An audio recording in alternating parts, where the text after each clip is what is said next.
یەکەم ڕۆژی بەهار و ساڵی نوێی کوردیە سەیرانگاکان قەرەباڵغ و دۆست و نزیکان کۆبوونەتەوە بەڕواڵەت دڵخۆشن و لە ناخیشدا تووڕەن ئەوان دەڵێن سیاسی حکومڕانەکان ژینگەی سیاسیان شێواندووە و ماندویان کردوین هاتوین تووڕەیمان بە سروشت خاڵی بکەینەوە.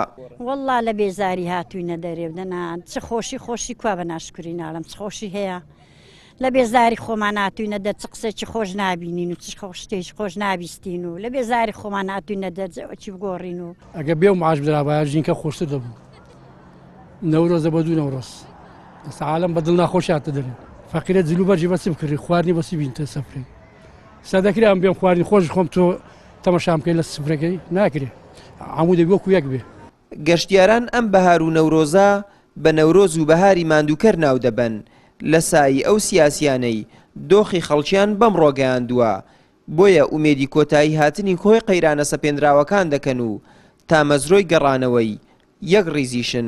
نیگەرانم بڵێم لەبارەی موچەوە معنی موچە بەڕاستی خەڵک زۆر خراپە داوا دەسەکە سازەکانەکەم وەزی خەڵک باشکەن ئەنی بەڕاستی وەز زۆر خراپە وەزی عام خەڵکی کوردستان. ئەو زەمینە و ژینگەیە کە دەسەڵاتداران لە باشووری کوردستان لە ماوەی 27 ساڵی ڕابردوودا بۆ خەڵکی کوردیان دروست کرد بێ هیواییەکی زۆر بێ چارەیەکی زۆریان ڕوبەڕووی خەڵک کردوێتەوە نەهامەتیەکی زۆر لە ناو هەموو پێکاتەکانی خەڵکی کوردستان هەموو خێزانێکی کوردستاندا هەیە بۆیە پێویستە خەڵکی کوردستانیش بیرێک لە خۆی بکاتەوە. غەدرێکی زۆریان لەو هەموو خەڵکەی فەقیرێک کردووە خەڵک بڕوا بکە هەموو شتێکی توش بوو ئەوە ماوەکە سەری خۆ هەڵگرێ کەس نەزانە ڕووکاتە شویانی وای لێ هاتووە شاپرزە بوو.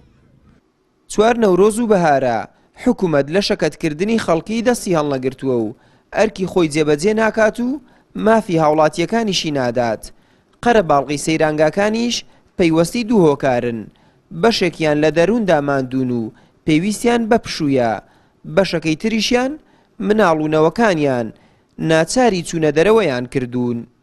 ئاراز ڕەسوڵ کەناڵی ئاسمانی پەیام ڕاپەڕین.